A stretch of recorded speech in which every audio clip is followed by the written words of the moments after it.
Welcome to Trend Market Update Report for April 2015. Well, April continued the strong start to the 2015 housing market that we've had.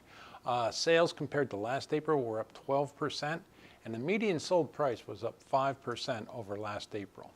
Now, as I mentioned before, it's probably a more valid comparison for us to look back to April 2013. Compared to then, sales were only at 1% higher than April of 2013, but the median sold price was 3% higher.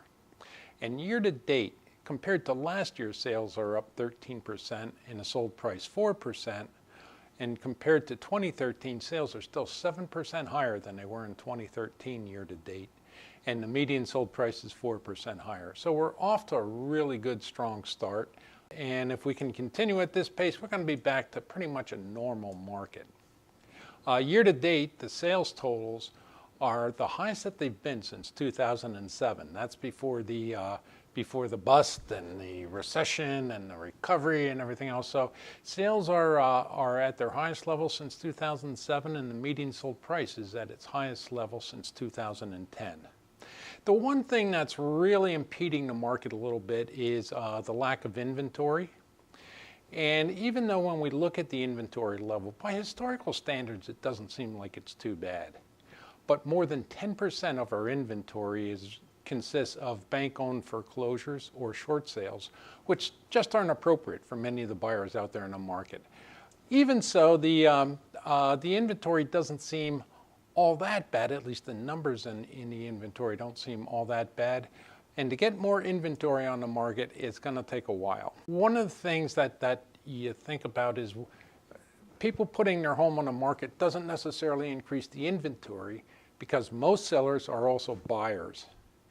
Meanwhile, we have an increase in the number of first-time buyers coming into the market, which is typically a good thing, but they're taking out of inventory and not putting any back. So how do you build inventory? Well, there's two ways. During the recession, a lot of investors purchased properties and converted those into rentals. If they start selling those off, that'll increase the inventory because they'll be selling and not purchasing. The other way, of course, is with new construction. New construction has really been down since the beginning of the recession. When we look back to probably the last time we had a normal market was 2000, 2001. And when we look back then, since 2000, the population has increased by 13%.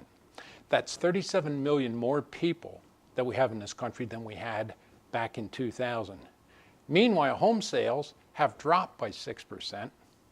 And when you look at new construction sales, they're down 50%. They're half of what they were in 2000. And in 2000, we had about 1.7 million new home starts. Over the last 7 years, new home starts have averaged less than half of what they were in 2000.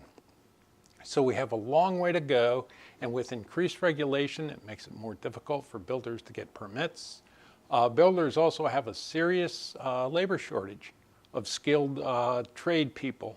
So there's labor problems, there's regulatory problems, and it's going to take a while for the new construction really get going. It is increasing, but we have a long way to go. So look for continued tight inventory probably over the next several years. That's it for April, and thanks for joining us. Check the homepage for county level statistics with the market history report, market snapshot, and also there's a market watch out there. So thanks for joining us, and we'll see you again next month.